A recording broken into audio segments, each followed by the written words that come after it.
So yeah, a long history of the Hellraiser movies and being brutalised by the Weinsteins and Dimension, trying to make films with very low budgets. If you don't know, the budget for Hellraiser Judgment was $350,000.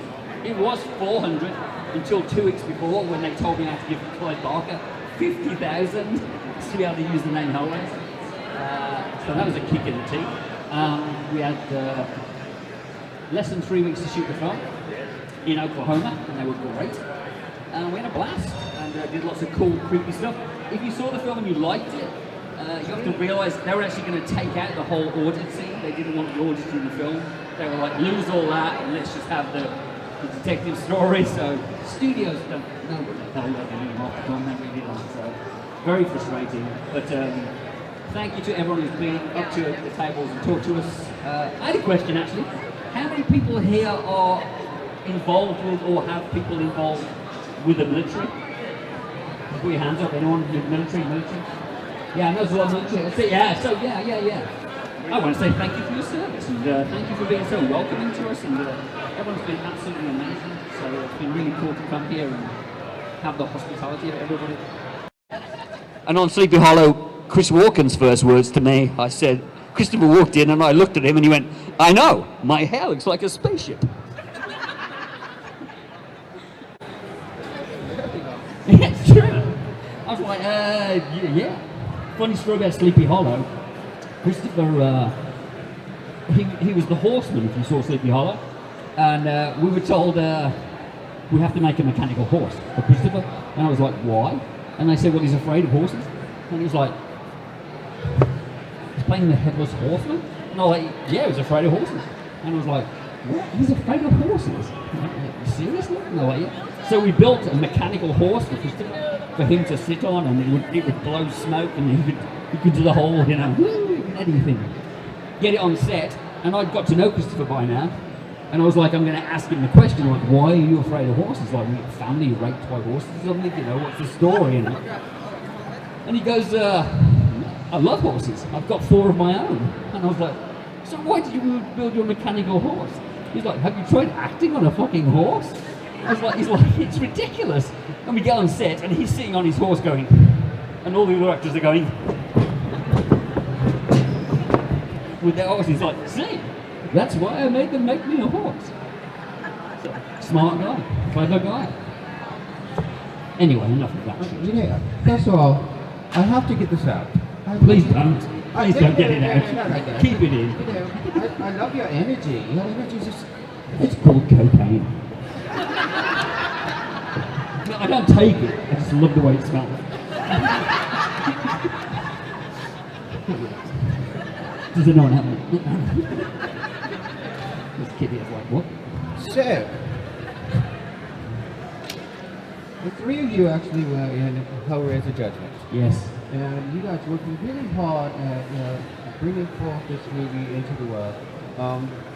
While you were filming it, what was the hardest part to bring to life on the set that you envisioned?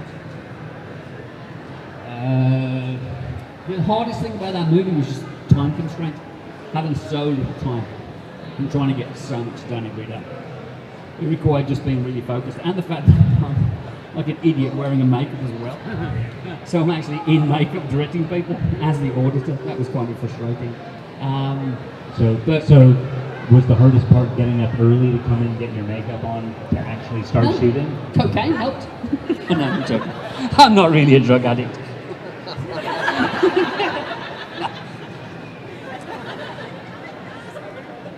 So yeah, I found that my energy level would drop very soon. Yeah, luckily everyone was really passionate. Paul was really passionate about being in the role. Everyone there seemed to be there for the right reasons, and every member of the cast was very. There was never a day when I had to fight anybody. They would always. Sometimes when you direct a scene and you say, okay, we need you to do this, actor's like, I don't think I'd do that, I don't feel like I would do it. I'd be like, guys, I can't. I haven't got the time to indulge you. I need you to just help me out here. And luckily, every actor on board, Paul, everybody would just dive into it and help me out. And because I was terrified. You were terrified? Because I was terrified. because of the time restraint. Like, I Yes. cannot mess this one opportunity up to play Pinhead. I mean, I had to be. I mean, it's hard to explain if you don't make films, but like when I arrived in Oklahoma, the first thing the production said to me was like, "So we've got a great place that's 7 miles away for you to shoot the one scene, and we can shoot this great thing 10 miles away." And I was like, "We're going to be traveling all the time, and I need that time to shoot." So the first weekend we arrived, I just walked around the building that we had, and I said, "Oh, I can shoot that corridor there, and that piece there, and that piece there. And we can stay here and just film as much as possible." And because you just got to try and get as much shots as you can. The big difference between big budget films and low budget films is what they call setups. It's how many shots you can do in a day. And some people will shoot 100 setups a day, but it'll look like garbage. I believe in order to make a film look reasonable and light them properly, you can probably get 30, 40 setups maximum. On a Hellraiser movie or a normal film, you'll do 35 to 40 setups a day. Sleepy Hollow, we would do 4 or 5. You know, exactly. So like on a film like Judgment, it would be, the way it would go is like this. I would rehearse a scene, and then I'd say to my DP, "Hey dude, how long do you need to light the scene?" And he'd say, 20 minutes. You know, you go, "Okay, 20 minutes, we'll start shooting the scene." Sleepy Hollow, it would be rehearse, rehearse, rehearse. How long to light the scene? And Emmanuel would go, 3 hours. And Tim Burton would go, "Okay." And everyone would walk off. And then literally people would pull out newspapers and just sit there and read the paper. And I'd be like, "What are we going to do now?" You know? But that's why films like Sleepy Hollow and high budget movies tend to look the way they look, very pretty and well lit. Whereas lower budget films, because they're hurried along, don't look quite so pretty. So time was the biggest constraint on that movie and the biggest enemy that we were fighting all the time. Addressing the issue of the rabid fan base, who were of the thinking that there could only be one actor ever who could ever play Pinhead. So that pressure was there, but at the same time, in preparation, we had to sort of ignore that, honoring what came before, and yet creating this Pinhead at this period in his existence from this script, because it is different, but pleasing what came before. So it was a mixed.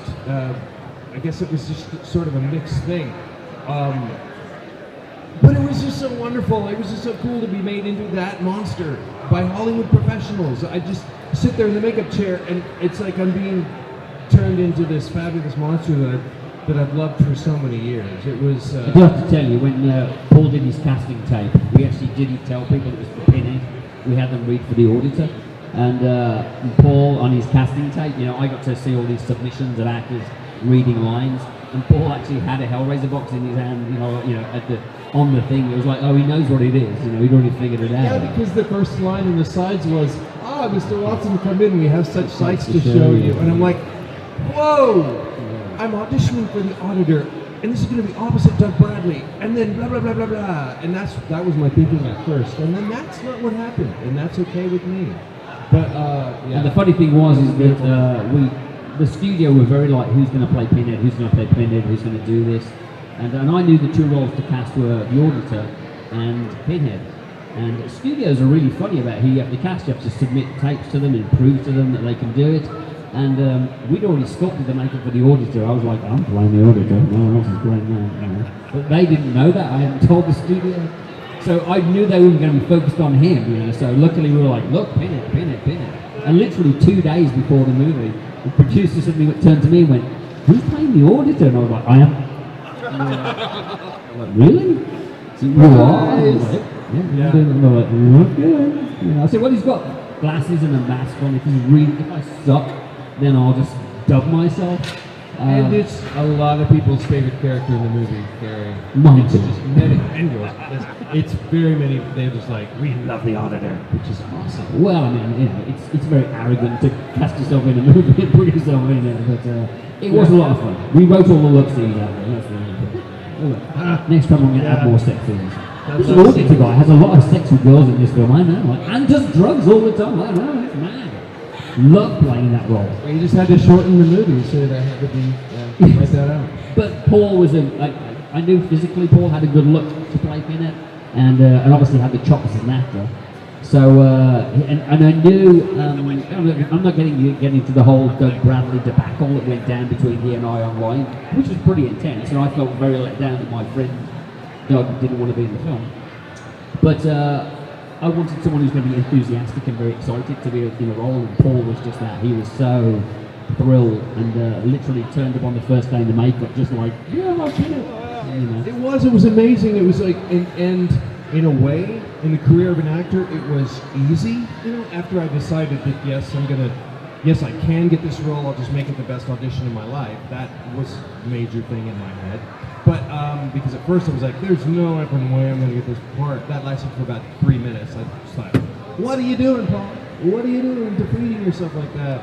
But the casting director was in Oklahoma City. I was living in Dallas. He came down, put me on tape, and I didn't even have a callback. And then that was for the auditor. And then came down again, put me on tape for Pinhead, and then had to wait for a while because Bob Weinstein was at Cannes Film Festival or something, and it took him forever to actually look at the audition. That's what the casting director told me. But it was relatively easy, except for working on the audition, of course, because it was the most important audition I'd ever had. And I was doing a play at the time where I was playing a priest. And when I wasn't in my scenes, the director had us facing on pews, facing away from the stage, and we all had a prop or something that we would be doing, and I had decided that I was going to be reading my dad's Bible that had been left to me.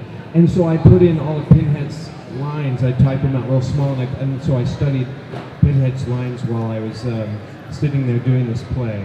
And it was pretty perfect. And then I go out to LA to get my head cast done, and then my friend drives me to a comic book store because I want to find a Hellraiser graphic novel, and I find the one graphic novel they have. I open the first page there's a priest, and he's giving last rites to a guy on death row, and then the next page is Pinhead coming in and killing the priest. I'm like, this is really, I know it's all coincidence, but at the same time, it felt like, wow, this is, if you want to think this way, the universe is telling me this is right. I don't know, it was really cool. No one asked me, but I just told you that story anyway. All right. Not that big. What was your thought process in creating the auditor? What brought you to life? I don't know. I've actually done that in Hollywood movies, executive studio offices. I just have to tell you that, where they'd be like, Gary, how are we going to do the effects on this? And I'm going, yeah. And then one executive, did you just do a Scooby-Doo answer? My thing was just always that the auditor. Actually, we did a test makeup for a Pinhead character a couple of years before, like a more visceral Pinhead, and with all these self-inflicted lacerations, which they're supposed to be. And I don't know. I thought black glasses because I find the soulless character very intriguing, but I just like the idea of this bureaucrat. A character. I knew I needed another talking head, and I couldn't have just Pinhead all the time because the more he returns and doesn't do anything, the more less scary he becomes. So I had this idea for this sequence of going through this process of being interviewed, and then the vomit being. You've all seen the film, right? I assume some of you have. If you haven't, you should watch it on a full meal, a big old meal, and then sit down and watch the first 12 minutes. Spoiler. It's really cool. Yeah, it's really good. It's really load up on some food and then watch it. So yeah, it was the whole audio process that fascinated me, and then how I could intertwine it with Pinhead as well. And talking about the audio, it is very funny. I've done a lot of films with some very gory sequences, like the bloodbath in Blade. The blood shower sequence was very bloody, or Gone Girl, when we did slashing of Neil Patrick Harris's throat. That was very bloody. But most people are cool on set with it. But on Hellraiser Judgment, when we did the spit drinking sequence, and that, I had 6'5", 250-pound guys on set going, dude, this is fucked up. I'm walking up saying, nah. When they pulled the spit down his throat, which was egg whites, and went frothy at the end. When that froth came out, people were like, this is. And then when we did the dog coming out the girl's stomach, people were like, Some people would pay a lot of money to have you do that to them. I'm just saying. And they're all fetishes out there. So it was. I don't know. I was trying to just do something that had an interesting mythos and an interesting process, but also you were intrigued to watch. It wouldn't be just disgusting; it would be intriguing and alluring, and then had Pinhead in the mix. And the idea was that the auditor and the Stygian Inquisition are bureaucrats processing souls, and then Pinhead and his team are the sharp edge of the spear that if you need them to go and fetch somebody, they will. So that's how I try to incorporate it. I think that's brilliant. I'm just saying, not because we're sitting here. I really do. Involve these people. It's such a. It was just such a good idea. You get the role in next one. It's okay. You can stop now. So I haven't spoken to Clive for a long time. People have passed on messages from him, but yeah.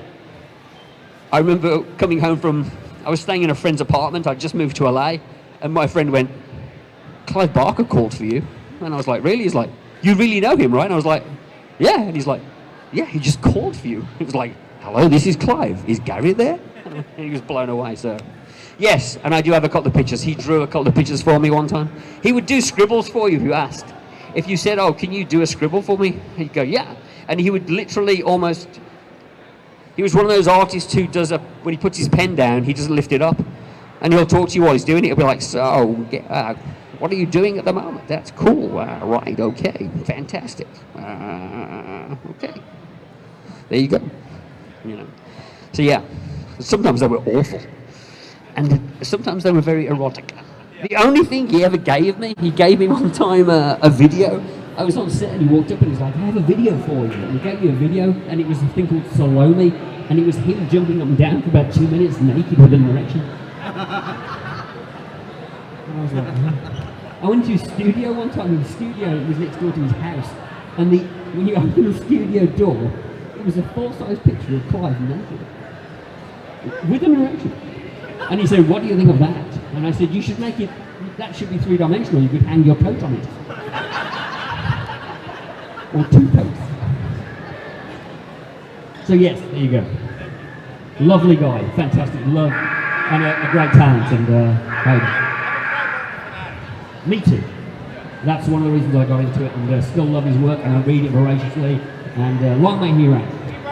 He writes sense like death and death like sense. Yeah, and the thing that I was trying to get from him, what I just about Clive was the kind of guy who would describe an autopsy as like a bouquet of flowers. Yes. You know, beautiful, gruesome, and that's what I tried to do with Judgment. Was beautiful, gruesome. Good question. In addition to Chatter, I would say Angelique and the twins were especially great, and it could just be that it's the first Hellraiser film I worked on, and I really felt involved in that, and it was like a life goal accomplishment. So, in that order. I also love Angelique. I wish that she had had a life beyond the one film, and I think she was supposed to. I don't know. I have no idea. But yeah, I love her so much, and also the female Cenobite is just so fantastic. But yeah, that's my answer. Angelique, I felt like I got it right. You know, like I mean, and, I don't know if you're familiar with the Angelique Cenobite, but I got the idea because it was in the script. It just said, you know, female Cenobite, and I came home with my girlfriend at the time was watching Sister Act 2, and a horror film, if that ever wasn't. I think we can all put it in. But there was a nun like this nun here, you know, like a nun, and I saw the shape of the cripple, and I thought, oh, wouldn't that be cool if it was flesh pulling down? So I literally scribbled a design on a piece of paper and gave it to a brilliant artist called Miles Tevis, who loves drawing sexy women, and he drew it up and he showed it to the studio, and immediately they were like, yes, do that, which was one of those designs that looks very easy on paper, but was actually very, very difficult to pull off in real time. But we did it, and luckily Valentina was really into it and she wore it well. So that, I think all the Cenobites have an affinity for, obviously the originals, I think are classics, you know, and a lot of the credit for the first 4 go to Paul Catling and he's a brilliant designer who designed Butterball, which is essentially a penis, you know, Chatterer and the thing. But personally, there's a Cenobite that never really got saw. I love that sound, by the way, don't you? Isn't that amazing? It's my favourite sound. Could we have that sound playing all day long? I miss it so much on the loop here. This is the voice of the purge. But there's a Cenobite, it's not seen, I don't know why the director cut it out, but it's a Cenobite I play called Spike, and it literally has like a big spike sticking through its head. And I always thought that was kind of cool because it was just wacky. It was a pain to wear because I couldn't get through the doors, I was banged into everything. But I was a bit like, if I'm going to wear one, it's going to be the most ridiculous Cenobite you've ever seen in your life. And I like the Stitch Twins. I like them all actually. Surgeon, Stitch Twins. I wasn't very keen on the Siamese Twins that we did because doing a Siamese Twin Cenobite, it's always hard. You're either going to use one person with a fake head or two people standing next to each other. Although the two guys who did play the Cenobite are actually two really famous directors. They went on to be famous directors anyway, and they hired me to do all their effects. A guy called Mark and Mike Polish, who were making a film called Norfolk and Twin Falls, Idaho. Very arty kind of movies. And they were great. They had all sorts of things figured out. Like they would wear the makeups and they would squeeze each other's hand when they wanted to blink, so they would blink at the same time. So I thought it was kind of cool. And really nice guys. And they were so committed to the roles, they shaved their heads for us. Yeah. And they stood up for me. There was one time, they were small, very thin, weedy guys, but one time I was trying to finish the makeup, and the assistant director was like, we need to shoot right now, and Mark Polish went, shut your fucking hole, man! Let him do his job! And I was like, cool. We got your back, dog. And that's what they said, yeah, we got your back, dog. Yeah. So there you go. So all of the Cenobites, but who do you like? Who's your favourite?